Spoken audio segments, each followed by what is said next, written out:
सरस्वती नदी के तट पे सूर्यदेव का उदय हो रहा है, गायत्री का जप करें और ध्यान किया।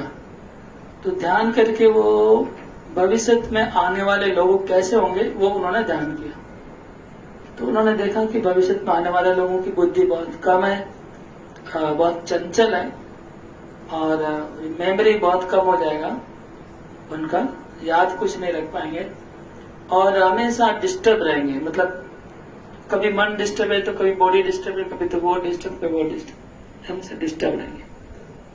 तो वो ऋषि मुनि लोग तो हमेशा पब्लिक जनता का कल्याण करने का ही सोचते रहते हैं ना, उनका तो और कुछ काम नहीं है, कैसे कल्याण करेंगे जनता का यही सोचते हैं। तो रास्ते सोचेंगे क्या किया जाए, जनता का कल्याण कैसे होगा, कलयुग के लोग कैसे भक्ति में भक्ति करेंगे, ये सब सोच रहे थे। तो इसलिए उन्होंने उस समय एक वेद था, एक वेद को उन्होंने 3 भागों में 4 भागों में भाग किया। ऋग्वेद, सामवेद, अथर्ववेद, यजुर्वेद। ऋग, साम, यजु, अथर्व 4 वेद में भाग किया एक वेद को और अपने 4 शिष्यों को 4 वेद पढ़ाया, एक एक शिष्य को, और उनसे परंपरा आगे चली गई 4 वेद की।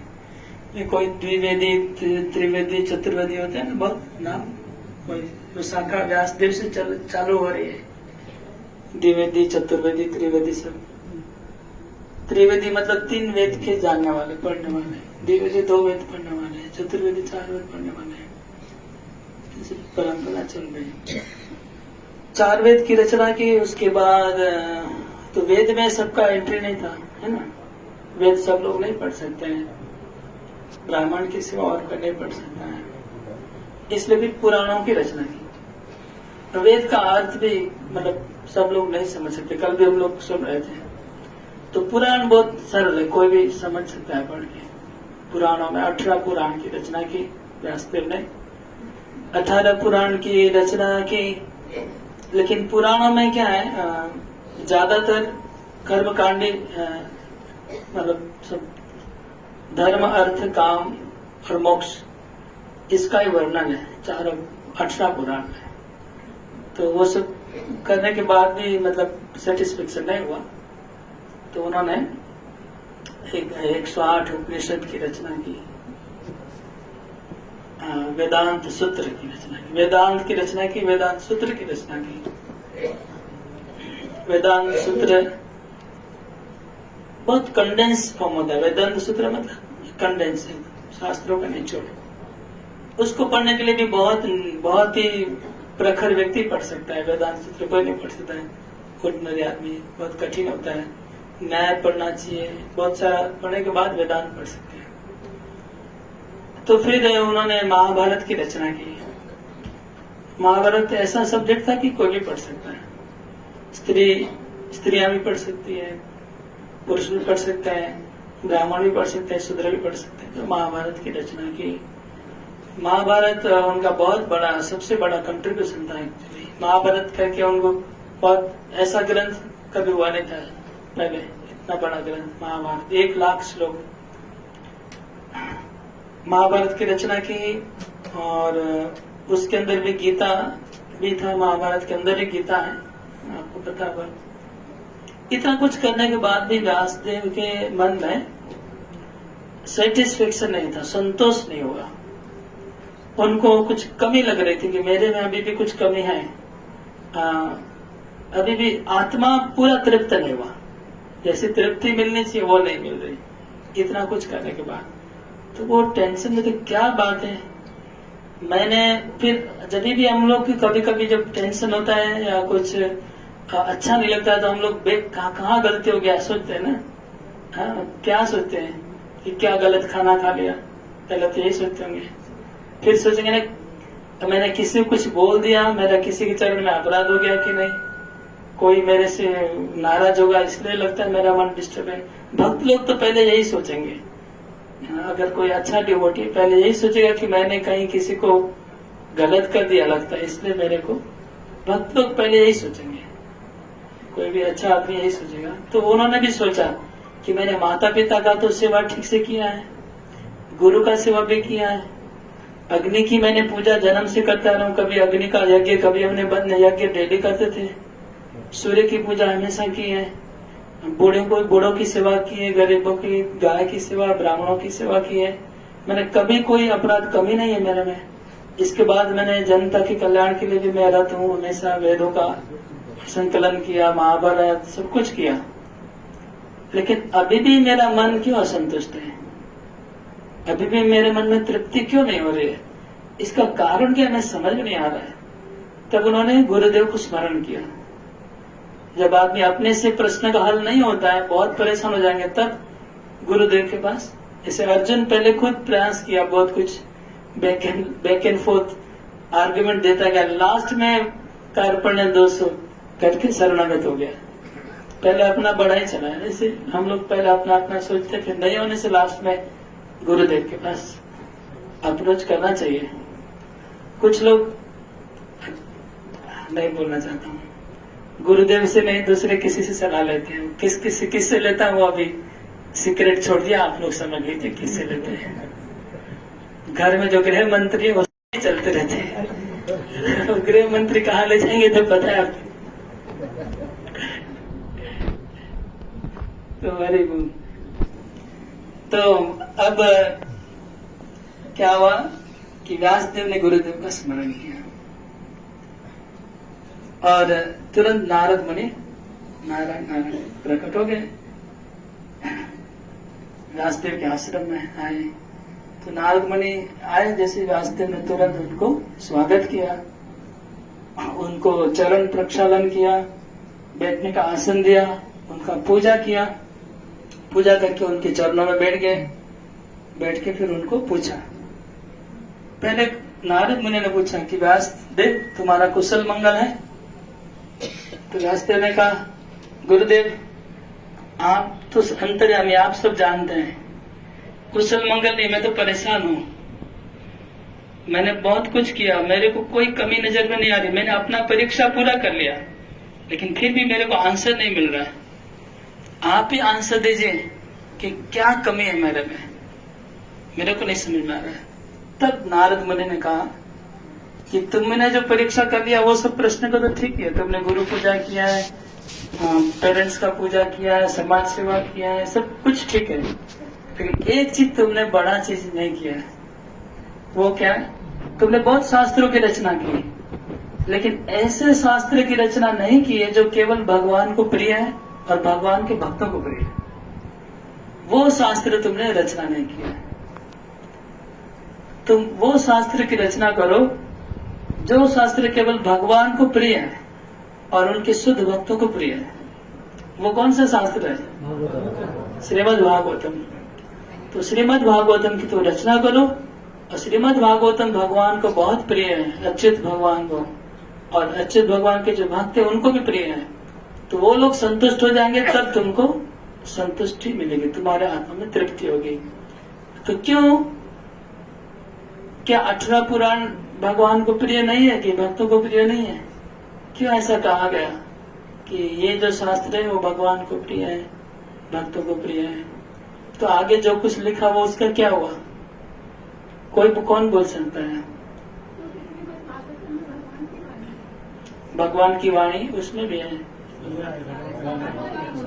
भगवान का लीला उसमें भी है, इसमें भी है। शास्त्रों का निचोड़ है। ओके, और हाँ, वेरी गुड, माता ने ठीक बोला। एक्चुअली पुराणों में भगवान की कथा है, लेकिन वह धर्म, अर्थ, काम, मोक्ष, ये 4 चीजों के ऊपर बहुत ज्यादा बल दिया हुआ है, स्ट्रेस दिया है। फोकस है धर्म, अर्थ, काम, मोक्ष। और भागवत में 1 नंबर श्लोक में ही धर्म, अर्थ, काम, मोक्ष को उड़ा दिया। बोले चारों धर्म, अर्थ, काम, मोक्ष है, वो एक प्रकार का वो छल है। धर्म प्रोचित तैतव, ये जो चारों चीजें धर्म, अर्थ, काम, मोक्ष, वो आत्मा का परम कल्याण नहीं कर सकता है। कृष्ण प्रेम उसमें नहीं है। भगवान का शुद्ध प्रेम केवल भागवत में है। तो शुद्ध भक्ति में कामना वासना रहित होना चाहिए। तो धर्म, अर्थ, काम, मोक्ष मतलब कामना वासना वाला चीज है चारों। तो भागवतम में ये डिफरेंस है भागवत और 18 पुराण में। समझ रहे कि नहीं मुझे पता नहीं, आप लोग समझ पा रहे कि नहीं? कुछ लोग नहीं समझ पा रहे होंगे। तो धर्म मतलब क्या है? हम लोग धर्म जो करते हैं, अर्थ मतलब पता है पैसा, काम मतलब भोग करना, और मोक्ष मतलब मुक्ति प्राप्त करना। तो धर्म अर्थ काम तो त्रिवर्ग, वो तो एकदम खराब भौतिक है, तो सबको पता है। लेकिन मोक्ष में क्या प्रॉब्लम? मोक्ष में ब्रह्म में विलीन होने वाला जो मोक्ष है, उसमें भगवान की कोई तृप्ति नहीं है, तो वो भी आत्मा के लिए एक प्रकार का धोखा ही है। तो ये चारों को धोखा कहा गया भागवतम में। इसलिए भागवतम शुद्ध धर्म है, शुद्ध भक्ति का, प्रेम भक्ति का मार्ग है। तो जो भगवान के परमहंस स्तर के जो भक्त होते हैं, परमहंसों को केवल भागवत जैसे ग्रंथ ही अच्छे लगते हैं, वो उनको प्रिय है। तो उस व्यास देव ने नारद मुनि से पूछा कि कैसे रचना करना है, क्या करना है। तब नारद मुनि ने उनको थोड़ा सा संक्षेप में भागवत सुनाया कि ऐसा ऐसा, मतलब स्ट्रक्चर बता दिया कि भागवतम को ऐसे ऐसे तुमको लिखना है। और फिर कहा कि तुम समाधि में जाओ, और समाधि में जाओगे तुमको भगवान की पूरी लीला मेरी कृपा से तुमको सब लीला स्फुरित होगी तुम्हारे हृदय में, तुम सब देख पाओगे, और वही तुम लिख देना। तो नारद मुनि के आशीर्वाद से फिर व्यास देव ने श्रीमद् भागवतम की रचना की, और रचना करने के बाद उनको तृप्ति मिली। फिर भागवत रचना की, लेकिन उसको सीखने वाला, पढ़ने वाला कोई नहीं है। तो फिर उन्होंने भगवान को प्रार्थना की, तो भगवान की कृपा से सुखदेव जैसा पुत्र मिला, और सुखदेव को फिर व्यासदेव ने भागवतम पूरा सिखाया, एकदम हाथ पकड़ के सिखाया। और फिर सुखदेव गोस्वामी पहली बार भागवतम का पाठ किए, रिसाइट किए। तो वो हुआ था हस्तिनापुर में, वो पाठ हुआ था। हस्तिनापुर के बाद परीक्षित महाराज, सुखदेव गोस्वामी सुखताल, और फिर वो सुखताल में सुत गोस्वामी भी थे एक स्टूडेंट उसमें। तो परीक्षित महाराज तो भगवत धाम चले गए, सुत गोस्वामी को सुखदेव गोस्वामी ने आशीर्वाद दिया कि वो सुत गोस्वामी यहाँ पर नैमिषारण्य में भागवत कथा किए थे, और 60,000 ऋषि लोग श्रवण किए थे, 60,000। हाँ, माता जी मुंह पे बगा रही है। 88,000, ओके 88,000 थे, सॉरी, वही 60 सब जगह 60,000 चलता रहता है, स्टैंडर्ड है। वाल्मीकि ऋषि 60,000 तक से, सोबरी मुनि 60,000 से 60,000 सात तक, कुछ फिगर सब जगह चलता रहता है स्टैंडर्ड।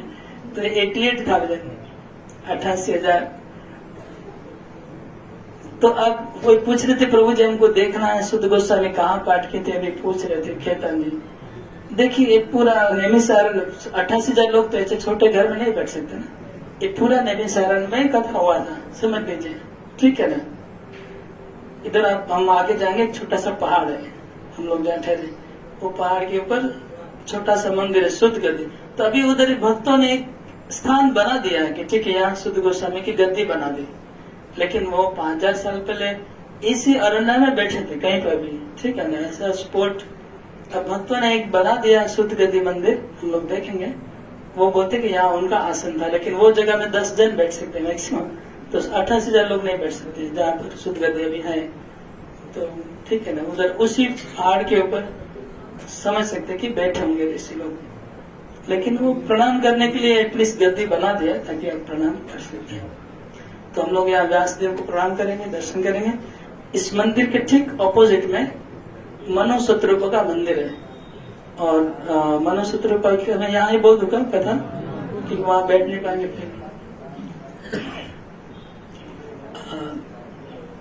तो ब्रह्मा जी ने जब भागवतम कथा आती है भागवतम में बहुत सुंदर, कि ब्रह्मा जी जब सृष्टि आरंभ की है, तीसरे स्कंद में, तो पहले ऋषि मुनि की सृष्टि की, देवताओं की सृष्टि की, बहुत प्रकार की सृष्टि की, लेकिन ब्रह्मांड भर नहीं रहा था। मतलब जितना ब्रह्मांड में पॉपुलेशन होना चाहिए वो पॉपुलेशन बढ़ नहीं रहा था। बहुत मेहनत की है, पॉपुलेशन नहीं बढ़ रहा है, पॉपुलेशन नहीं बढ़ रहा, मतलब अब किसी को संतान उत्पन्न करने की इच्छा ही नहीं है, ज्यादा टेंशन कोई नहीं लेना चाहिए इतना। तो क्या किया जाए, तो भगवान की इच्छा से स्वयंभू और शत्रुपा का जन्म हुआ। स्वयंभू ब्रह्मा के राइट साइड से, शत्रुपा लेफ्ट साइड से ब्रह्मा, और वो दोनों पहला मनुष्य है। तो मनुष्य क्या मैथुन धर्म से वो जुड़ेंगे, और मैथुन धर्म से जब सृष्टि आरंभ हुआ तब धनाधन पॉपुलेशन बढ़ गया, कि उसमें सुख भगवान ने छुपा दिया है, तो थोड़ा सा इंद्र तृप्ति होता है, इसकी वजह से पॉपुलेशन जल्दी बढ़ गया। तो पहले स्वयंभू का जन्म होने के पहले जो सृष्टि था वो बिना मैथुन की सृष्टि होता था, ऊपर वाले मतलब ऋषि मुनि का जो सृष्टि हुआ था उसमें मैथुन धर्म नहीं था। जैसे ब्रह्मा जी अपने आंख से किसी को जन्म कर देते हैं, एक बाल उखाड़ के जन्म कर देंगे, कान से किसी का जन्म हुआ, उंगली से किसी का जन्म, ऐसे जन्म हुआ था पहले, उसमें फिर पॉपुलेशन नहीं बढ़ रहा था। तो फिर स्वयंभू और शत्रुपा का पहला जोड़ा है मनुष्य में, इसलिए उनको कहते हैं मनु, और हम लोग मनुष्य हैं कि मतलब मनु के वंशज है मनुष्य। मानव, ये पांडु के पुत्र पांडव, तो हम लोग मनु के पुत्र इसलिए मानव। हम लोग मानव हैं क्योंकि हम मनु के वंशज हैं, हम लोग मनुष्य हैं क्योंकि मनुष्य आए हैं। तो पहला मनुष्य था स्वयंभू और शत्रुपा।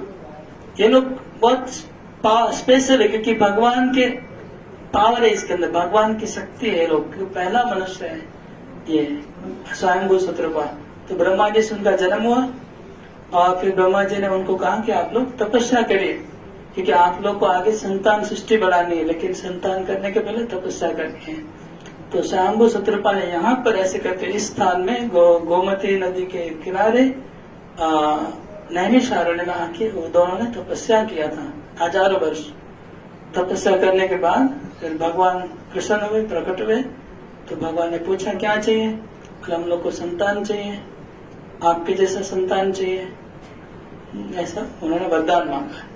तो वो पीछे मंदिर में लिखा है कि स्वयंभू और शत्रुपा ने क्या वरदान मांगा, रामायण में रामचरितमानस में आता है ना, बालकांड में, कि क्या मांगा।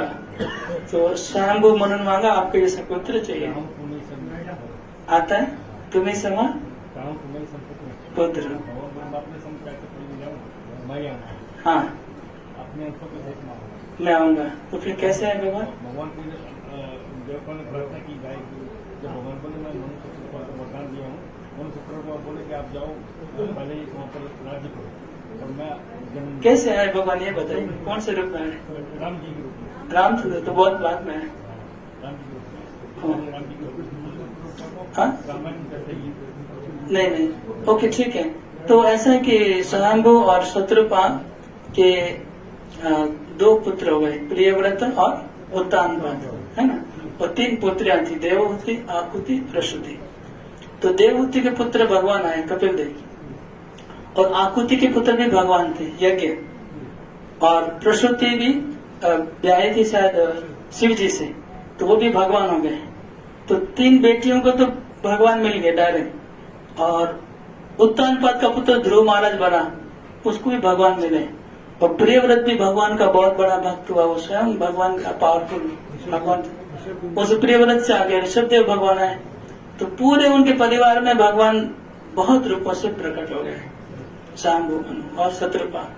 तो वो आदि मनुष्य है और बहुत महान महाभागवत है, दोनों शुद्ध भक्त है, और भगवान की शक्ति अवतार के जैसे पावरफुल है, भगवान के अवतार जैसे दोनों।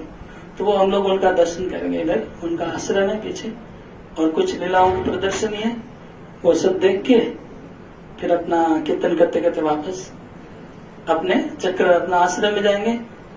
अपना बलराम आश्रम में जब जाते हैं ना, तो एक देखेंगे सूत गद्दी लिखा हुआ है, वो दर्शन कर लीजिएगा। वो सूत गद्दी मतलब अभी इसी स्थान को लोग ने सबने मिलके ठीक किया कि ये सूत गद्दी है, वहां पर आप प्रणाम कर सकते हैं सूत गद्दी को। गद्दी बोले कि नैमिषारण्य तो पूरा बड़ा है, सब जगह ऋषि मुनि बैठे होंगे, लेकिन सूत जी एक जगह बैठे थे, तो जहाँ बैठे थे उस जगह का नाम है सूत गद्दी, उनका गद्दी।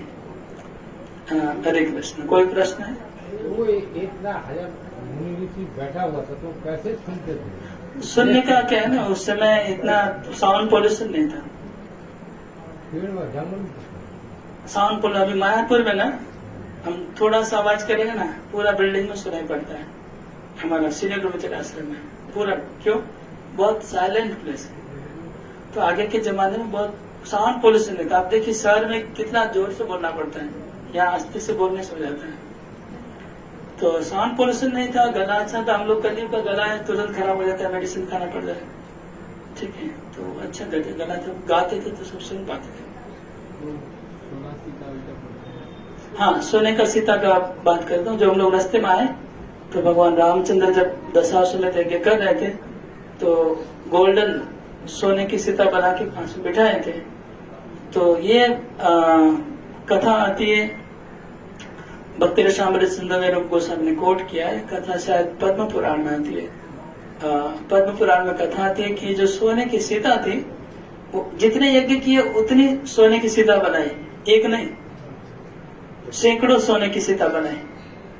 और सब सोने की सीता को म्यूजियम की तरह रख दिया पीछे उनके घर में। रामचंद्र अपने भवन में सोने की सीता को लाइन से रख दिए म्यूजियम की तरह। अब रामचंद्र को जब सीता माता की याद आती थी और सीता माता के विरह में जब उनको कष्ट होता था रामचंद्र को, तो वो सोने की सीता को दर्शन करने जाते थे।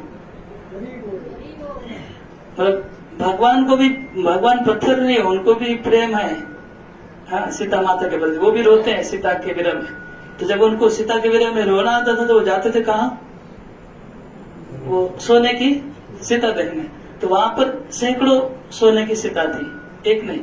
तो जब वो गए उधर तो सोने की सीता बोलने लगी। उनकी आंखों में भी आंसू, सोने की सीता।